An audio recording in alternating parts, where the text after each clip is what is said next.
भाई अंजलि अरोरा को माता सीता के रूप में देखकर इंटरनेट पागल हो गया है। यस, कच्चा बादाम से वायरल हुई और लॉकअप में नजर आ चुकी अंजलि अरोरा अब एक बिल्कुल अलग रोल में दिखने वाली है माता सीता के। उनकी अपकमिंग फिल्म है महाकाव्य श्री रामायण कथा, जिसका टीजर भी रिलीज हो गया है। इसमें अंजलि के साथ देव शर्मा श्री राम के रोल में नजर आ रहे हैं। लेकिन टीजर सामने आते ही सबसे ज्यादा डिस्कशन फिल्म की स्टोरी नहीं, कास्टिंग को लेकर शुरू हो गया है। सोशल मीडिया पर कई लोगों ने सवाल उठाया है कि अंजलि अरोरा इस आइकॉनिक और पवित्र रोल के लिए कैसे चूज की गई। वही अंजलि ने खुद इस रोल को लेकर कहा है कि सीता उनके लिए स्ट्रेंथ, डिग्निटी, पेशेंस और फेथ का सिंबल है और इस कैरेक्टर को निभाना उनके लिए एक इमोशनल और रिस्पॉन्सिबल जर्नी रही है। और इंटरेस्टिंगली ये फिल्म ऐसे वक्त पर आ रही है जब रणबीर कपूर और साई पल्लवी वाली रामायण को लेकर मैसिव बज ऑलरेडी बना हुआ है। तो अब सवाल ये है कि क्या अंजलि अरोरा की कास्टिंग इस फिल्म के लिए सबसे बड़ा ऑब्स्टेकल बन चुकी है? आपको क्या लगता है? कमेंट सेक्शन में मुझे बताओ और ऐसे ही नए नए अपडेट्स के लिए फॉलो करते रहो। क्या मौनी रॉय फिर से नागिन बनकर वापस आ रही है? क्योंकि नाग पंचमी पर एकता कपूर ने अपनी 11 साल पुरानी नाग नागिन फ्रेंचाइज को लेकर एक बड़ा अनाउंसमेंट किया है। अब उन्होंने ये नहीं बताया कि ये नया प्रोजेक्ट एग्जैक्टली क्या होगा, लेकिन सबसे ऑब्वियस गेस है नागिन द फिल्म।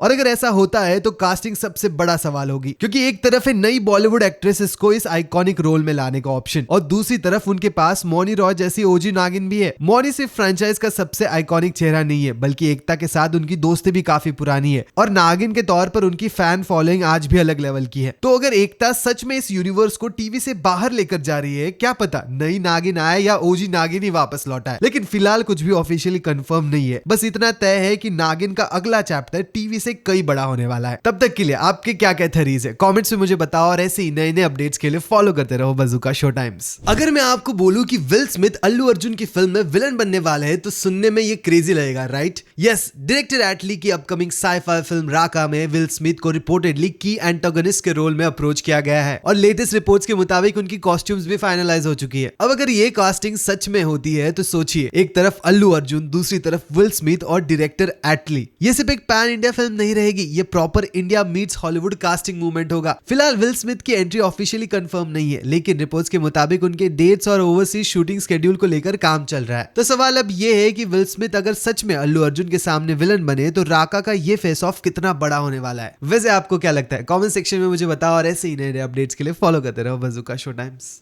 भाई इमरान हाशमी ने 23 साल के करियर में बहुत हिट्स दी, लेकिन 100 करोड़ का आंकड़ा वो पहली बार छू पाए हैं। यस, आवारापन 2 ने इंडिया में 100 करोड़ का आंकड़ा पार कर लिया है और इसके साथ इमरान हाशमी ने अपने करियर का एक बड़ा रिकॉर्ड भी बना दिया है। यह उनकी पहली 100 करोड़ सोलो लीड फिल्म है। लेकिन यहाँ कहानी और इंटरेस्टिंग हो जाती है, क्योंकि इमरान की पिछली सबसे बड़ी सोलो लीड फिल्म में भी 100 करोड़ का आंकड़ा नहीं आया था। उनकी सबसे बड़ी थिएट्रिकल सोलो सक्सेसेस में सबसे ऊपर थी द डर्टी पिक्चर, जिसने इंडिया नेट करीब 79.8 करोड़ कमाए थे। मतलब आवारापन 2 ने सिर्फ 100 करोड़ के क्लब में एंट्री नहीं मारी, इसने इमरान की पिछली बिगेस्ट सोलो फिल्म को भी करीब 20 करोड़ से पीछे छोड़ दिया। और सबसे क्रेजी पार्ट, जिस आवारापन का पहला पार्ट 2007 में बॉक्स ऑफिस पर सिर्फ करीब 8 करोड़ ही कमा पाया था, उसी फ्रेंचाइज का सीक्वल आज इमरान के करियर का बेस्ट सोलो ग्रॉसर बन चुका है। यानी जिस फिल्म ने पहले इमरान को बॉक्स ऑफिस सक्सेस नहीं दिया, उसी कैरेक्टर शिवम पंडित ने 19 साल बाद उनका सबसे बड़ा बॉक्स ऑफिस रिकॉर्ड बना दिया। और शायद यही वजह है कि आवारापन 2 सिर्फ एक सीक्वल नहीं, इमरान हाशमी के करियर का सबसे बड़ा कमबैक मूवमेंट बन चुका है।